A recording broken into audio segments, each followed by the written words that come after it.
In the old days, ranchers used the sound of the whip to move cattle. Today, collectors buy different types as functional works of art, while others practice the sport of whip cracking, training to compete in competitions. There are even entertainers who perform eye-popping tricks with whips. In the world of whip cracking, the best whips are made of kangaroo leather because it's 10 times stronger than cowhide of equal thickness. Modern whips have 4 main parts: the handle, the thong, which is the flexible braided portion, the fall, a replaceable strip of leather, and the cracker, the thin string which amplifies the sound of the crack. After carefully selecting the hide to be used for the specific whip, they begin by trimming away the ragged edges of the kangaroo hide with a razor-sharp knife. This leaves a smooth edge with which to work.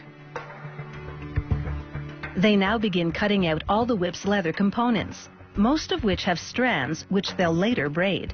The internal construction of the whip is made of 2 layers of braiding called plaited bellies. Separating each braided layer is a solid piece of leather called a bolster. It encircles the braided belly layer under it. Then, covering everything, is a final outer layer of braiding called the overlay. They cut the strands for the bellies and overlay by hand, using a tapering cutter that's specially designed for whip making.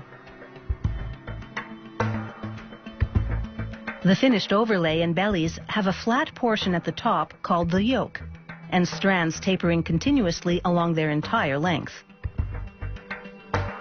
They stretch each strand as much as possible to ensure the braid will be tight and uniform. Then they resize each strand and bevel its edges. This helps the strands fit into each other snugly and create a smoother, gapless braid. Using a tool called a hand splitter, they shave the backside of each strand to a uniform thickness. This prevents lumps in the taper of the finished whip. Next, they take waxed cord and tightly bind a tapered strip of leather around a handle foundation. The leather strip, called the core, will extend into the center of the thong. They attach the first belly yoke over the handle and core, then braid the strands to begin forming the thong. This compresses the core into a solid round center. Over the braided first belly, they wrap the first bolster and attach and braid the second belly. Over that, they wrap the second bolster, each layer compressing the ones underneath. Then at last, the final layer, the overlay. First, they lubricate the strands with homemade animal fat-based soap. This not only enables a tighter braid, the animal fat also conditions the leather.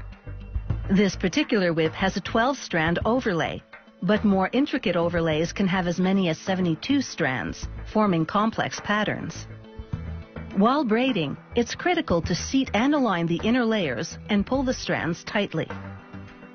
When the thong reaches the finished length, they feed the end of the braiding through a slit in the next part of the whip, the fall. They tie the remaining strands in sequence around the fall, using what's known as a half-hitch knot. Then they seat the fall into place and trim the loose strands.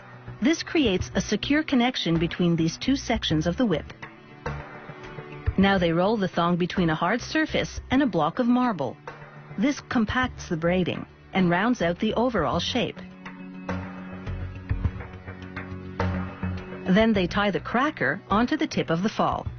In the old days, they used horsehair for the cracker, also known as the popper. Nowadays, whip makers are more likely to use nylon string. They wrap a piece of leather to build a knot foundation at the base of the handle.